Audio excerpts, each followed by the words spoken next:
ആദിശങ്കര ജന്മഭൂമി ക്ഷേത്രത്തിൻ്റെ പുരോഭാഗത്താണ് നമ്മൾ നിൽക്കുന്നത്. അതിൻ്റെ പിൻഭാഗത്ത് ആദിശങ്കരൻ്റെ ഒരു വലിയ പ്രതിമയും കാണാൻ സാധിക്കും. ഈ ജന്മഭൂമി ക്ഷേത്രം 1910 ഫെബ്രുവരി മാസം 21-ാം തീയതിയാണ് കുംഭാഭിഷേകം നടന്നത്. ശൃംഗേരി ശാരദാപീഠത്തിലെ മഹാസന്നിധാനം 33ാമത് പീഠാധിപതി നരസിംഹഭാരതി മഹാസ്വാമികളാണ് ഇതിൻ്റെ കുംഭാഭിഷേകം നിർവഹിച്ചത്. ഈ സ്ഥലം അക്വയർ ചെയ്ത് കൊടുത്തത് ശ്രീമൂലം തിരുനാൾ മാർത്താണ്ഡവർമ്മ മഹാരാജാവ്. അദ്ദേഹത്തിൻ്റെ ഭരണകാലത്താണ് ഈ സ്ഥലം തിരുവിതാംകൂർ രാജ്യത്തിൻ്റെ ഭാഗമായിരുന്നു. ഈ കാലടി പ്രദേശത്ത് ഈ ക്ഷേത്രത്തിനാവശ്യമായ ഭൂമി പതിച്ചു കൊടുത്ത് അവിടെയാണ് ഈ ക്ഷേത്രം പണിതത്. ശ്രീശങ്കരൻ ജനിച്ച ഗ്രഹം പിന്നീട് ഈ ജന്മഭൂമി ക്ഷേത്രമായി മാറുകയാണ് ഉണ്ടായത്. ഇവിടെ ശ്രീശങ്കരൻ്റെ പ്രതിഷ്ഠ കാണാം, അതുപോലെ ശാരദാംബ, അതുപോലെ മഹാഗണപതി. കാലടി ലോകപ്രസിദ്ധമാകാൻ കാരണം ശ്രീമദ് ആഗമാനന്ദ സ്വാമികളാണ്.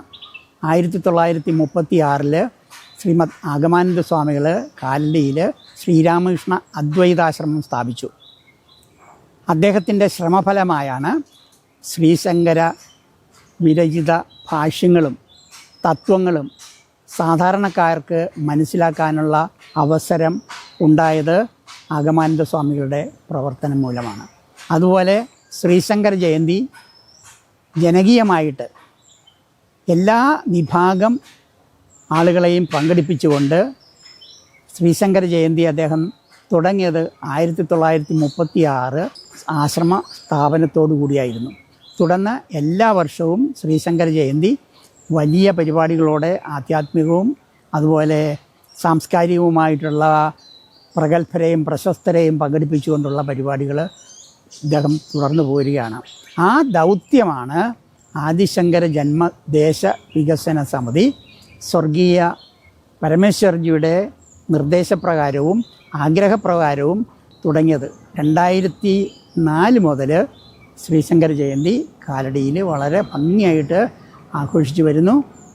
അത് ജനകീയമായിരിക്കുന്നു. അതിൻ്റെ ജനപങ്കാളിത്തവും അതുപോലെ പരിപാടികളുടെ മഹത്വവുമൊക്കെ അതിൻ്റെ ഗാംഭീര്യം വിളിച്ചു വരുന്നു. അപ്പോൾ ഈ വർഷം നേരത്തെ സൂചിപ്പിച്ചതുപോലെ ശ്രീശങ്കര ജയന്തി വരുന്നത് വൈശാഖ മാസത്തിലെ ശുക്ലപക്ഷ പഞ്ചമി ദിവസമാണ്. അത് ഈ വർഷം ആ പുണ്യദിനം ഏപ്രിൽ മാസം 21-ാം തീയതിയാണ്. മേടം 8-ാം തീയതിയാണ്. ആണ് ശ്രീശങ്കര ജയന്തി കാലടിയിൽ വലിയ പരിപാടികളോടെ വൈവിധ്യമാർന്ന ചടങ്ങുകളോടെ നടക്കാൻ പോകുന്നത്. എല്ലാവർക്കും സ്വാഗതം. എല്ലാവർക്കും നമസ്കാരം. ജഗദ്ഗുരു ശ്രീശങ്കരാചാര്യ സ്വാമികളുടെ പാദസ്പർശത്താൽ പരമപവിത്രമായ കാലടിയുടെ മണ്ണിലാണ് ഞാനിപ്പോൾ നിൽക്കുന്നത്.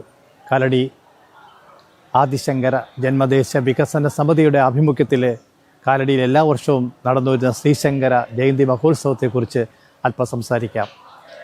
കാലടിയുടെ ഏറ്റവും വലിയ പുണ്യം നിറഞ്ഞ സ്ഥലം, ആദിശങ്കരൻ്റെ ജന്മസ്ഥാനം, ആദിശങ്കര ജന്മഭൂമി ശൃംഗേരി മഠം, അദ്ദേഹത്തിൻ്റെ ഇല്ല വരുന്നതായ പൂർണ്ണാനദിക്കരയിൽ നിന്നാണ് ഞാൻ സംസാരിക്കുന്നത്.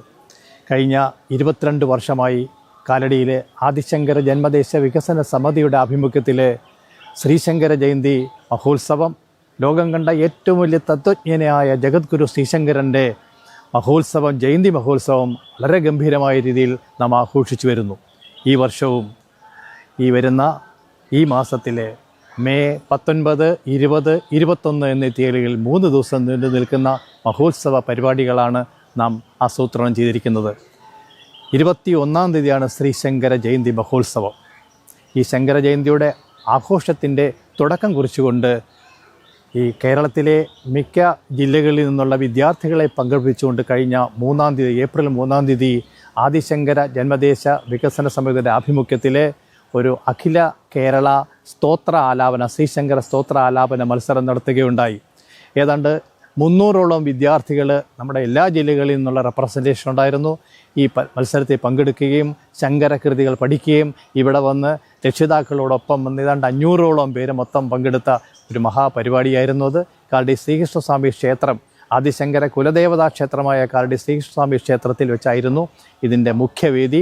6 വേദികളായിട്ടാണ് മത്സരങ്ങൾ നടന്നത്. ആ മത്സരങ്ങളുടെ എല്ലാം ഫലങ്ങളും നമ്മൾ മത്സരം കഴിഞ്ഞപ്പോൾ തന്നെ അറിയിച്ചിട്ടുണ്ട്. ഈ മത്സരത്തിൽ വിജയികളായ കുട്ടികൾക്ക് ഈ ശ്രീശങ്കര ജയന്തിയോടനുബന്ധിച്ച് നടക്കുന്ന സന്യാസി സംഗമത്തിൽ, അതായത് 21-ാം തീയതി രാവിലെ 10 മണിക്ക് ശൃംഗേരി മഠത്തിൻ്റെ ഹാളിൽ വെച്ചുകൊണ്ട് അവർക്ക് സമ്മാനങ്ങൾ വിതരണം ചെയ്യുന്നതാണ്. ശ്രീശങ്കര ജയന്തിയുടെ ആഘോഷങ്ങളെക്കുറിച്ച് പറയുകയാണെങ്കിൽ 19-ാം തീയതി കാലടി ജംഗ്ഷനിലെ ഓപ്പൺ എയർ ഓഡിറ്റോറിയത്തിൽ പരിപാടി ഒരു ഭജനയുണ്ട്. അന്ന് 20-ാം തീയതി ആണെങ്കിൽ ഒരു ആധ്യാത്മിക പ്രഭാഷണമുണ്ട്. 21-ാം തീയതി രാവിലെ സന്യാസി സംഗമം ശൃംഗേരി മഠം ഓഡിറ്റോറിയത്തിൽ നടക്കുന്ന സന്യാസി സംഗമമാണ് ഏറ്റവും പ്രധാനപ്പെട്ട പരിപാടി. കേരളത്തിൻ്റെ എല്ലാ സന്യാസി മഠങ്ങളിൽ നിന്നുള്ള സന്യാസി ശ്രേഷ്ഠന്മാരും അന്ന് കാലടിയിലേക്ക് ഒഴുകിയെത്തുകയാണ്. അവരെല്ലാം പങ്കെടുപ്പിച്ചുകൊണ്ടുള്ള ഒരു സന്യാസി സംഗമം എന്ന പരിപാടി പ്രമുഖരായ സന്യാസി വര്യന്മാർ ആ പരിപാടിയിൽ പങ്കെടുക്കുകയും നമുക്ക് വേണ്ട മാർഗനിർദ്ദേശങ്ങൾ നൽകുകയും ചെയ്യും. ഉച്ചയ്ക്ക് ശേഷം വേണ്ട 3 മണിയോടുകൂടി ആദിശങ്കര കീർത്തി സ്തംഭ മണ്ഡപത്തിൽ നടക്കുന്ന നാരായണീയ പാരായണം പരിപാടിയുണ്ട്. അത് കഴിഞ്ഞൊരു നൃത്തശില്പമുണ്ട്, ശങ്കരൻ്റെ കൃതികളെ ആവിഷ്കരിച്ചുകൊണ്ട് ഒരു നൃത്താവിഷ്കരണമുണ്ട്. അതിനുശേഷം നടക്കുന്ന മഹാപരിക്രമ, അതാണ് ഏറ്റവും പ്രധാനപ്പെട്ട. സന്യാസിമാരെല്ലാം മുന്നിൽ കാവിക്കൊടികളുമായിട്ട് സന്യാസിമാരെ അനുഗമിച്ചുകൊണ്ടുള്ള ഈ കേരളത്തിൻ്റെ വിവിധ ജില്ലകളിൽ നിന്നെത്തിയ ഭക്തസഹസ്രങ്ങൾ ഇങ്ങനെ കാലടിയെ അക്ഷരാർത്ഥത്തിൽ ഒരു കാവി കടലാക്കി മാറ്റിക്കൊണ്ട് സ്തൂപത്തിൽ നിന്നുള്ള മഹാപരിക്രമ ആരംഭിക്കും. വൈകിട്ട് ഏതാണ്ട് 6 മണിയോടുകൂടി ഈ മഹാപരിക്രമ കാലടി ശൃംഗേരിയിലെ മുതലക്കടവിലെ ചരിത്രപ്രസിദ്ധമായ സംഭവം നടന്ന, ശങ്കരനെ മുതല പിടിച്ചുവെന്ന ചരിത്രപ്രസിദ്ധമായ സംഭവം നടന്ന മുതലക്കടവിലെ ഈ മഹാപരിക്രമ സമാപിക്കുന്നു. സാമൂഹ്യ സാംസ്കാരിക രംഗത്തെ നായകന്മാരെ, അതുപോലെ തന്നെ വിശിഷ്ട വ്യക്തികളെ തുടങ്ങി കേരളം മൊത്തം ഒഴുകിയെത്തുന്ന ഒരു മഹാപരിക്രമയായി മാറുകയാണ്. ഓരോ വർഷവും കൂടി വരുന്നു. ഈ മഹാപരിക്രമയാണ് ഈ നമ്മുടെ ശങ്കരജയന്തി മഹോത്സവത്തിൻ്റെ ഏറ്റവും പ്രധാനപ്പെട്ട പരിപാടി. ആ മഹാപരിക്രമ സമാപിച്ചാൽ ഉടൻ തന്നെ മുതലക്കടവിൽ സ്നാനം, ആരതി, പൂർണ്ണ നദി പൂജ, മഹാ ആരതി എന്നീ പരിപാടികളിലൂടെ ശ്രീശങ്കര ജയന്തി മഹോത്സവത്തിന് സമാപനം കുറിക്കും. വിവിധ ജില്ലകളിൽ നിന്ന് ആദിവാസികൾ ഉൾപ്പെടെ, ഇടുക്കി, മൂലമറ്റം പല ഭാഗങ്ങളിൽ നിന്നുള്ള ആദിവാസികൾ ഉൾപ്പെടെ ഈ ശങ്കരജയന്തിക്ക് എത്തുന്നു. അങ്ങനെ നാനാജാതി മതസ്ഥരെയും ഏകോപിച്ചുകൊണ്ടുള്ള ആ അദ്വൈതത്തിൻ്റെ അക്ഷരാർത്ഥത്തിൽ ആ അദ്വൈതം എന്തെന്ന് പഠിപ്പിക്കുകയും കൂടെ ചെയ്യുന്ന ഒരു മഹാസംഭവമാണ് ഈ ശ്രീശങ്കര ജയന്തി മഹോത്സവത്തിൻ്റെ ഭാഗമായി നമ്മൾ നടത്തുന്ന ഈ മഹാപരിക്രമ. അതിന് ഓരോ വർഷവും കൂടി വരുന്നു, ആളുകളുടെ എണ്ണം കൂടി വരുന്നു എന്നുള്ളത് നമുക്ക് വളരെ സന്തോഷമുള്ള കാര്യമാണ്. എല്ലാ ജനങ്ങളുടെയും പൊതുജനങ്ങളുടെയും സഹകരണം ഇതിലേക്ക് ഉണ്ടാകണമെന്ന് അഭ്യർത്ഥിച്ചുകൊണ്ട് നിർത്തട്ടെ. നന്ദി, നമസ്കാരം. തൃക്കാലടിയപ്പ ശരണം. ആദിശങ്കരൻ്റെ കുലദേവ ക്ഷേത്രമാണ് കാലടി ശ്രീകൃഷ്ണസ്വാമി ക്ഷേത്രം. ഈ ക്ഷേത്രം പുരാതന കാലത്ത് ഏകദേശം 1230 വർഷങ്ങൾക്ക് മുൻപ് ഇന്ന് കാണുന്ന പെരിയാറിലെ മുതലക്കടവിനടുത്താണ് സ്ഥിതി ചെയ്തിരുന്നത്. നദി, പൂർണ്ണ നദി ഏകദേശം 3 കിലോമീറ്റർ ദൂരെ മാറിയാണ് ഒഴുകിക്കൊണ്ടിരുന്നത്. ആദിശങ്കരൻ തൻ്റെ അമ്മയുടെ നിത്യസ്നാനത്തിനായി ഈ നദിയെ അദ്ദേഹത്തിൻ്റെ ഇല്ലത്തിനടുത്തേക്ക് കൊണ്ടുവരികയും അതേ തുടർന്ന് ഈ ശ്രീകൃഷ്ണ വിഗ്രഹം നദിയിൽ ആണ്ടുപോവുകയും ചെയ്തു എന്നാണ് ഐതിഹ്യം. ഒരു തുലാമാസത്തിലെ തിരുവോണ നാളിലാണ് ആദിശങ്കരൻ, ബാലനായിരുന്ന ശങ്കരൻ അന്ന് ഈ വിഗ്രഹത്തെ എടുത്ത് ഈ ക്ഷേത്രത്തിലേക്ക് പുനഃപ്രതിഷ്ഠയായിട്ട് ചെയ്തിട്ടുള്ളത്. സാധാരണ നിലയിൽ അയനങ്ങൾ നോക്കി മാത്രമാണ് പ്രതിഷ്ഠ നടത്തുക എന്നിരിക്കെ തന്നെ അയനങ്ങൾ നോക്കാതെ തന്നെയാണ് ക്ഷേത്രത്തിലെ പ്രതിഷ്ഠ ചടങ്ങുകൾ നടത്തിയിട്ടുള്ളത്. മറ്റ് ക്ഷേത്രങ്ങളിൽ പ്രതിഷ്ഠാ ദിനങ്ങളിൽ കലശങ്ങളും മറ്റും ചെയ്യുമ്പോൾ കാലടി ശ്രീകൃഷ്ണ സ്വാമി ക്ഷേത്രത്തിൻ്റെ പ്രത്യേകത, ഇവിടെ നിന്ന് മേൽശാന്തിയും കീശാന്തിമാരും എല്ലാം പോയി പൂർണ്ണ നദിയിലെ ആ ശ്രീമൂല സ്ഥാനത്ത് വച്ച് പൂജകൾ നടത്തി തിരിച്ച് ഇങ്ങോട്ടേക്ക് ആ വിഗ്രഹം എഴുന്നള്ളിച്ച് കൊണ്ടുവരുന്ന ഒരു ചടങ്ങ് മാത്രമാണ് ഇന്ന് കാലടി ശ്രീകൃഷ്ണ സ്വാമി ക്ഷേത്രത്തിൽ നടത്തിക്കൊണ്ടിരിക്കുന്നത്. കലടി ശ്രീകൃഷ്ണസ്വാമി ക്ഷേത്രത്തിൻ്റെ ആഭിമുഖ്യത്തിൽ വൈശാഖ മാസത്തിലെ പ്രഥമ മുതൽ, അതായത് ഈ വർഷം ഏപ്രിൽ 17 മുതൽ 5 ദിവസങ്ങളിലായി അക്ഷയതൃതീയ കനകധാര യജ്ഞത്തിന് വേദിയാവുകയാണ്. ക്ഷേത്രം തന്ത്രി കിടങ്ങശ്ശേരി രാമൻ നമ്പൂതിരിപ്പാടിൻ്റെയും യജ്ഞാചാര്യൻ ആവണപ്പറമ്പ് പ്രദീപ് നമ്പൂതിരിപ്പാടിൻ്റെയും മേൽശാന്തി വെമ്പിളിയത്ത് സൂരജ് നമ്പൂതിരിപ്പാടിൻ്റെയും മുഖ്യ കാർമ്മികത്വത്തിൽ 32 വൈദിക ശ്രേഷ്ഠരാണ് ഈ യജ്ഞത്തിൽ ഭാഗഭാക്കാവുന്നത്.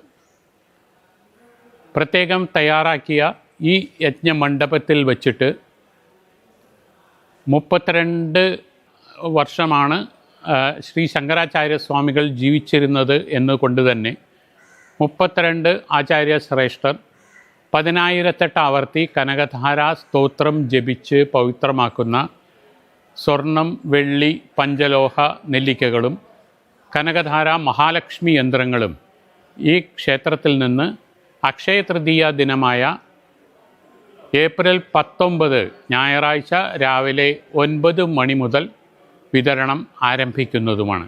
പ്രധാനമായിട്ട് ശ്രീ ശങ്കര ജയന്തി ദിനത്തിൽ 32 അമ്മമാർക്ക് മാതൃപഞ്ചകം എന്ന ആചാര്യസ്വാമിയുടെ കൃതിയെ ആസ്പദമാക്കി അവർക്ക് ഫലമൂലാദികളും വസ്ത്രങ്ങളും നൽകി മാതൃപഞ്ചകം എന്ന സ്തോത്രം ജപിച്ച് അവരെ പൂജിച്ച് അവരുടെ അനുഗ്രഹം വാങ്ങുന്ന മാതൃവന്ദനം ചടങ്ങും ശ്രീ ശങ്കര ജയന്തി ദിനമായ ഏപ്രിൽ 21 വൈകിട്ട് നടക്കും. കലടി ജന്മദേശ വികസന സമിതിയുടെ ആഭിമുഖ്യത്തിൽ നടക്കുന്ന മഹാപരിക്രമയ്ക്ക് വൈകിട്ട് 6 മണിയോടെ ക്ഷേത്രത്തിൽ സ്വീകരണത്തിനുള്ള ഏർപ്പാടുകളും ഒരുക്കിയിട്ടുണ്ട്.